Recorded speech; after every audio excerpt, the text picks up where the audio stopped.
Assalamualaikum warahmatullahi wabarakatuh. Alhamdulillahirrahmanirrahim. Bihi nasta'inu ala umuri dunya waddin. Wassalatu wassalamu ala asrafil anbiya'i wal mursalin wa ala alihi washabihi ajma'in. Amma ba'd. Pertama-tama mari kita panjatkan puji syukur kita kehadirat Allah Subhanahu wa taala yang mana berkat rahmat, taufik dan hidayahnya kita dalam saat ini dalam keadaan sehat walafiat. Dua kalinya tak lupa salawat dan salam kita curahkan ke Nabi Agung Nabi Muhammad sallallahu alaihi wasallam yang mana beliaulah satu-satunya nabi yang membawa kita dari zaman jahiliyah ke zaman terang benderang hingga saat ini. Di sini saya Diki Ustaz Jepto dengan NBM 1901011044 dari kelas E semester 4. Di sini saya akan menerangkan sedikit materi tentang pernikahan, yaitu ada walimatul urs, kewajiban suami terhadap istri, kewajiban istri terhadap suami, kiswah, nafkah, dan kedudukan harta dalam pernikahan, dan yang terakhir itu perjanjian pernikahan. Yang pertama itu ada pengertian walimatul urs. Kata walimah itu berasal dari kata al-walamu, yang dalam bahasa Indonesia itu artinya pertemuan. Dan di dalam kamus ilmu fikih itu disebutkan bahwa walimah itu makanan pernikahan atau semua makanan yang ditujukan untuk disantap para tamu undangan.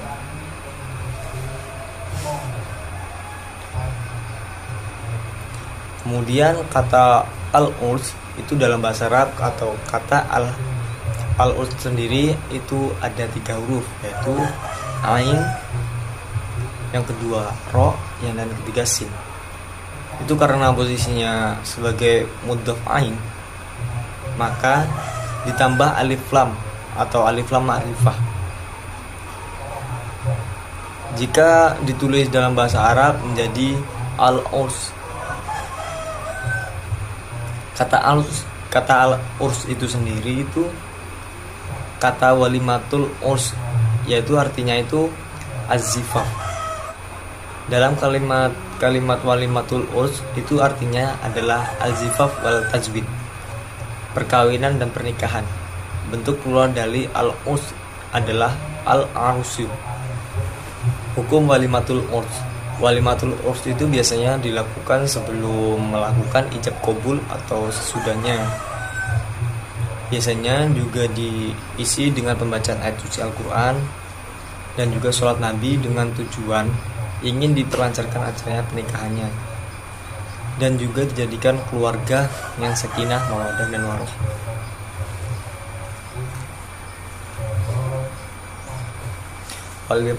Jadi walimatul urs itu merupakan perkara yang disyariatkan dalam Islam, dan tidak ada khilaf para ulama bahwa menyelenggarakan walimatul urs atau pesta pernikahan itu hukumnya sunnah. Karena hal ini itu sesuai dengan ajaran Rasulullah Sallallahu Alaihi Wasallam, yaitu sebuah hadis yang menerangkan bahwa ketika Abdurrahman bin Auf telah menikahi perempuan dengan mas kawin senilai 1 biji emas, beliau Rasulullah SAW mengatakan atau menganjurkan penyelenggaraan walimah. Dan hukum mengadakan walimah itu adalah sunnah, dan tidak hanya diuntukkan kepada orang-orang kaya atau berada.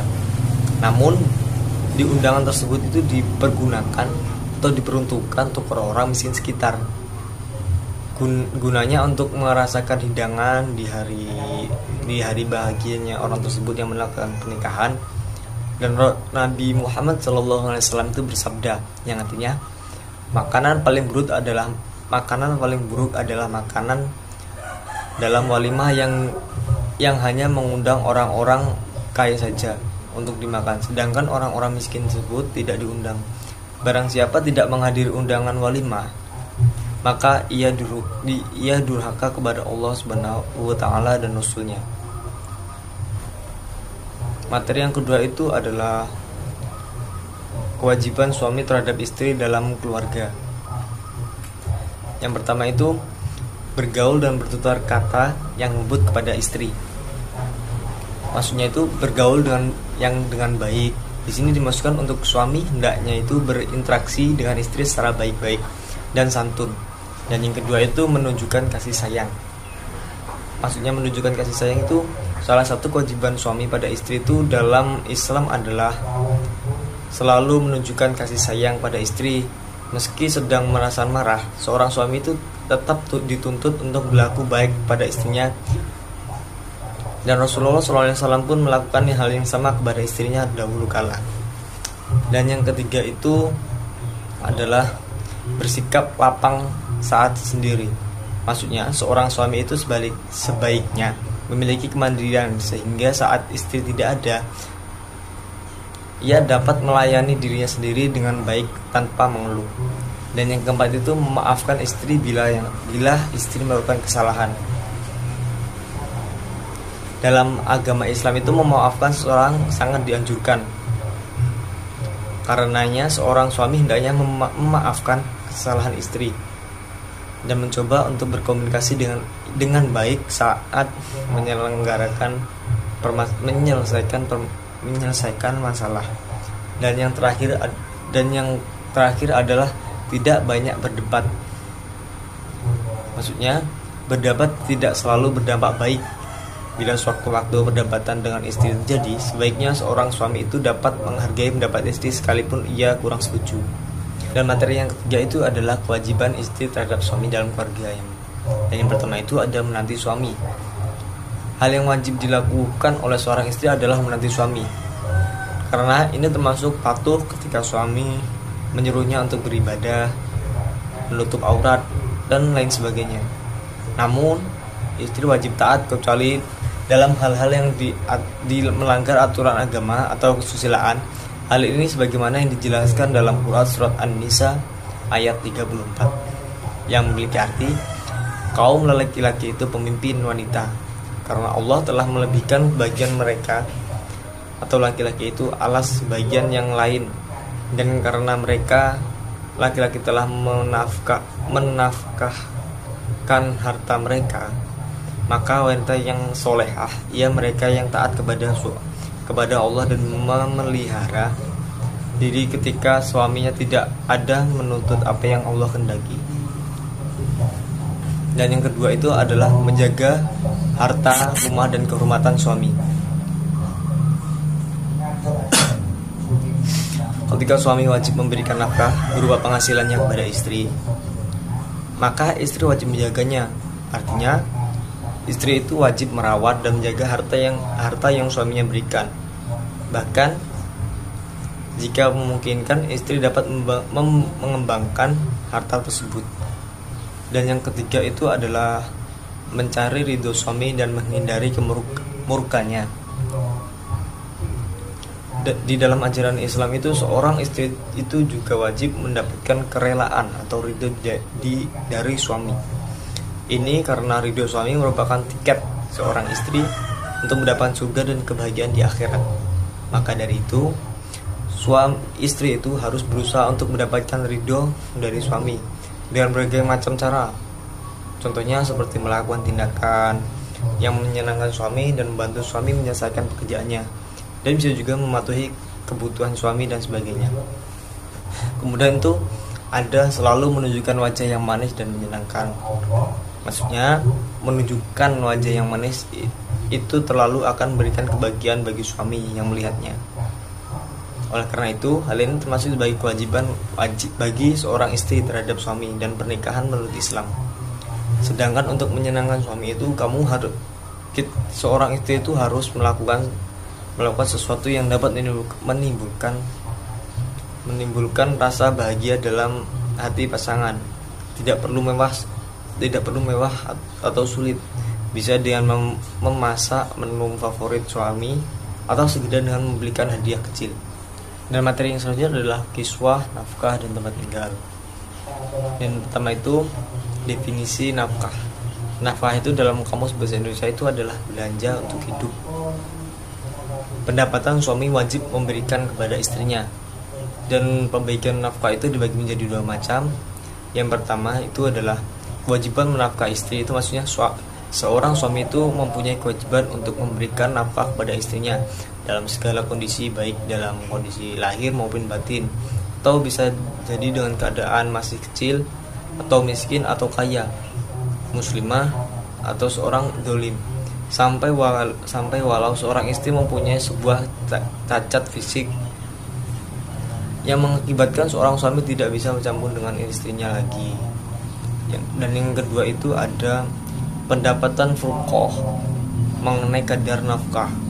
Ulama Hanafiyah itu berpendapat bahwa kadar nafkah tidak ditetapkan oleh syara, tetapi suami wajib memenuhi keperluannya istri terhadap makanan, pauk, daging, sayur, beban atau yang lainnya. Dan yang kemudian itu ada definisi kiswah. Kiswah sendiri adalah kebutuhan pokok manusia selain makanan dan tempat berteduh atau tempat tinggal. Manusia membutuhkan pakaian, melindungi dan menutupi dirinya atau menutupi auratnya. Namun seiring dengan perkembangan kehidupan manusia, pakaian juga digunakan sebagai simbol jabatan atau kedudukan seorang yang memakainya. Dan yang terakhir itu adalah tempat tinggal. Sebuah tempat tinggal itu biasanya berwujud bangunan atau disebut dengan rumah, struktur lain yang dapat digunakan sebagai tempat tinggal oleh suami istri tersebut. Unit sosial yang ditinggalkan di sebuah tempat tinggal disebut sebagai rumah tangga umumnya. Rumah tangga adalah sebuah keluarga, walaupun rumah tangga dapat berupa kelompok sosial lainnya. Dan tempat tinggal itu memiliki fungsi seperti tempat berteduh dan berkumpul, mendidik, istirahat ataupun bersenang-senang. Dan materi yang selanjutnya adalah kedudukan harta dalam pernikahan. Di dalam pasal 35 Undang-Undang Perkawinan itu dijelaskan bahwa kedudukan dan harta dalam perkawinan. Yang pertama, harta benda yang diperoleh selama perkawinan menjadi harta bersama. Dan yang kedua itu dalam pasal 36 Undang-Undang Perkawinan jelaskan bahwa mengenai harta bawaan masing-masing suami dan istri mempunyai hak sepenuhnya untuk melakukannya. Pembuatan hukum mengenai harta bendanya atau mengenai harta bersama, suami atau istri dapat bertindak atas persetujuan kedua belah pihak. Materi yang terakhir yaitu ada perjanjian perkawinan. Pasal 29 ayat 1 Undang-Undang Perkawinan Indonesia itu menyebutkan bahwa pada waktu atau sebelum perkawinan dilangsungkannya kedua belah pihak atas persetujuan bersama dan mengadakan perjanjian tertulis yang disahkan oleh pegawai pencatat perkawinan setelah mana isinya berlaku juga terhadap pihak ketiga sepanjang pihak ketiga tersangkut. Dan yang kemudian itu ada pasal 29 ayat 1 Undang-Undang Perkawinan putusan MK 69 tahun 2015 itu menyatakan bahwa pada waktu sebelum melangsungkan atau selama dalam ikatan perkawinan, kedua belah pihak itu atas persetujuan bersama dapat mengadakan perjanjian tertulis yang disahkan oleh pegawai pencatat perkawinan atau notaris, setelah mana